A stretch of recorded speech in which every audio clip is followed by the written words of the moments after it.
என் தந்தையார் ஒரு சாதாரணமான குமாஸ்தா.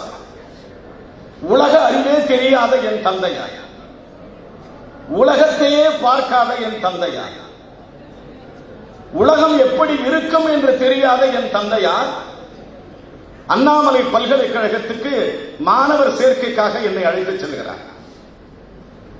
அண்ணாமலை பல்கலைக்கழகத்திற்கு நான் செல்லுகிறேன். என் பெயர் அழைக்கப்படுகிறது. நான் சர்டிபிகேட்டோடு போறேன். எப்படி போறேன் தெரியுமா? மை டியர் ஃப்ரெண்ட்ஸ், நீங்க பார்க்காத மனிதனாக நான் இருந்தேன் என்று. ஃபுல் ஹேண்ட், நல்ல சட்டை, கட்டிங் எல்லாம் ஸ்மார்ட் கட்டிங், முடி கொஞ்சம் கூட தூரமா இருக்காது, வெரி ஸ்மார்ட். ஒரு மஞ்ச பையில certificate, you are never believe it. மஞ்ச பையில சர்டிபிகேட், ஒரு பைய கையில் எடுத்து அதுல மஞ்ச பையில சர்டிபிகேட்டை போட்டுட்டு எங்க பேரண்ட்ஸ் என்ன எங்க அப்பா கூட்டிட்டு போறாங்க. என் பேரை சொன்ன உடனே எங்க அப்பா என்ன பண்றாரு, அந்த அட்மிஷன்ல உட்கார்ந்து இருக்கிற பேராசிரியர்கள் மத்தியில் எங்க அப்பா சாங்கிஷ்டமா உங்க காலில் விழுந்துட்டாரு.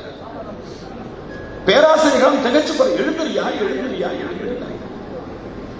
அப்போ எங்க அப்பா கிட்ட பேராசிரியர்கள் கேட்ட பொழுது எங்க அப்பா சொன்ன வார்த்தை என்ன தெரியுமா? ஐயா, என் புள்ள நல்லா படிச்சா போதியா, அதுக்காக தான் இந்த பல்கலைக்கழகத்துல வந்து சேர்க்கிறேன். எங்க வீட்டுல யாருமே படிக்கலையா, எங்க வீட்டுல யாருமே படிக்கலையா, என் கிராமத்துல யாருமே அதிகமா படிக்கலையா, என் புள்ள நல்லா படிச்சு வரணும் தாயா உங்க காலில் விழுதுன்னு சொல்லிட்டு என் தந்தையார் அண்ணாமலை பல்கலைக்கழகத்தில் என்னை சேர்க்கிற பொழுது சாங்கிஷ்டமாக பேராசிரியர்கள் காலில் விழுந்து வணங்கினார்கள். இது எதை சொல்லுகிறது தெரியுமா? ஒரு பெற்றோர் என்ன நினைக்கிறார்கள் தெரியுமா?